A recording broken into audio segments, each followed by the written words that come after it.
Hey, morning guys. Simplicity itself. We've got our easy to use camera that I'm not going to worry about too much, and I was going to do a little project today, or share a little project today, but I think we're just going to do a little walkthrough on what's happening new now that the new year's here, what we got working on the shop, what we finished, and what we got planned for the next few days. So you saw my fancy little welding table, and I think I'd shown these clamps being made up, and I said that I still had to do the base for the mounting plate underneath for my little Atlas arbor press, and then the hold down for it I've got to do some modifications to it and drill and tap a hole there. Along the way I've done some smaller clamps that go on the welding table. I got 4 of those, and then I did 4 little vice grip clamps like this, and these are basically just to hold stuff in position while I tack them together.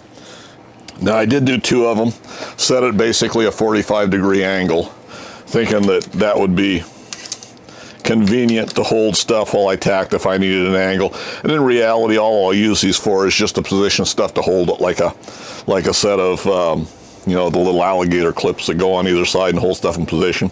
Did a left one and I did a right one, so I can do either one. And then these are just, drop in and straight.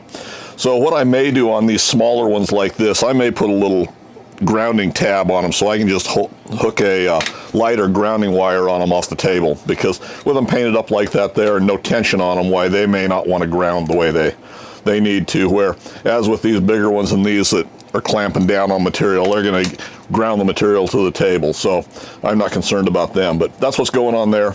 This is my other little piece of hold down for the Atlas arbor press, and I'm going to raise this back end up. I'm going to do a little modification there and then drill and tap that hole into the table to do that.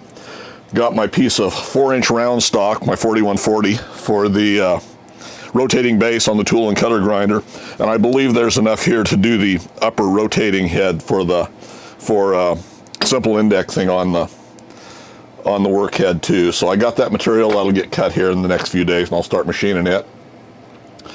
Been working on match plates like crazy. I think I've got 4 match plates in progress, and had a request for arbor drivers for the arbor driver for on the Atlas milling machine index head. And this is a driver that threads onto the spindle nose, and it runs a lathe dog basically to index your material up. These were originally cast iron, and I'm going to make them out of aluminum.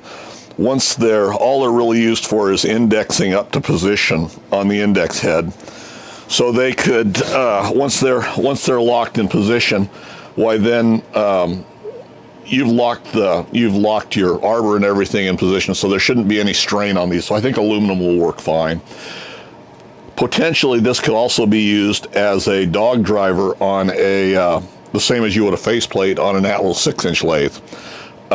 In that case, it would probably be better if they were cast iron, but I almost bet that these will work too, as light duty as the 6 inches. So anyway, working on some patterns for those. We'll have patterns for those actually probably ready tomorrow, and I think I'm just going to mount them on a match plate just because I can. There's not that much of a demand for them, but once you get the match plate stuff figured out for your foundry process, it is so quick and so easy to put together a mold that for me it's worth a little bit of extra time and expense. These are a simple casting basically with the patterns that I've got, but for the amount of time and money that I spend on mounting these on a match plate and having them all ready to go with risers and runners and sprue positions and everything already in place, it's just so much faster and more consistent. So we'll get those done and I'll probably mount 2 of them on a match plate.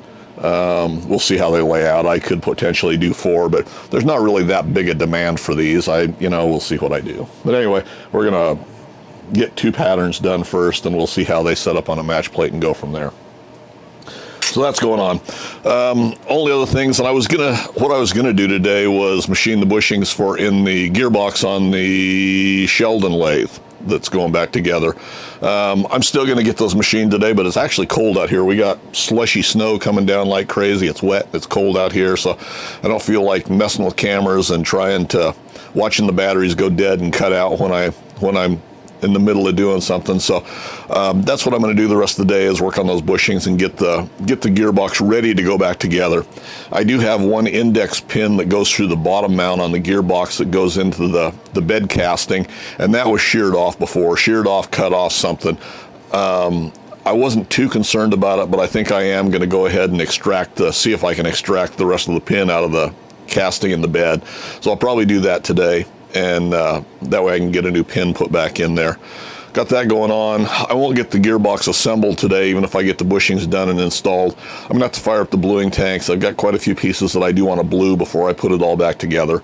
Not necessary, but a little more corrosion protection on some of the stuff that might historically be just bare polished metal. You know, the handle that goes on the shifter on the top of the gearbox, it just threads in there, but the one that was on this was all rusted up and everything, and it cleaned up okay, but I might just as well run it through the bluing tanks and get it cleaned up and a little more protected than it would be otherwise. Same way with the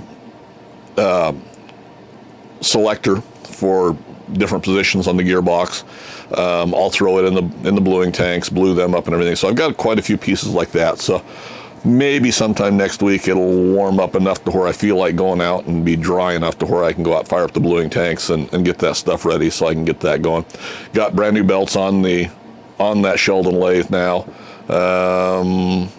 Did that yesterday, I think. I was out here puttering around for a little bit, so I got them installed. I didn't bother to show it. We messed enough with the headstock assembly and the underdrive and everything that I didn't feel like taking the time and kicking the same old dog that we've already covered before. So that's kind of what I got going on here today. I don't know if there's a whole lot of other stuff going on once we get the gearbox assembled. Why we'll go back to probably we'll probably start working on the saddle and get that positioned and start getting that cleaned up and any scraping and stuff we're going to do done on that.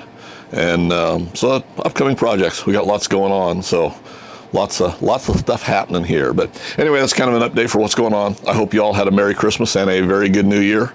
You know, the message I sent out to some close friends was I hope you had a very nice, uneventful New Year, and that's kind of my hope for everybody. You know, not a whole lot of excitement. Everything just moved along, so hopefully you all had the same.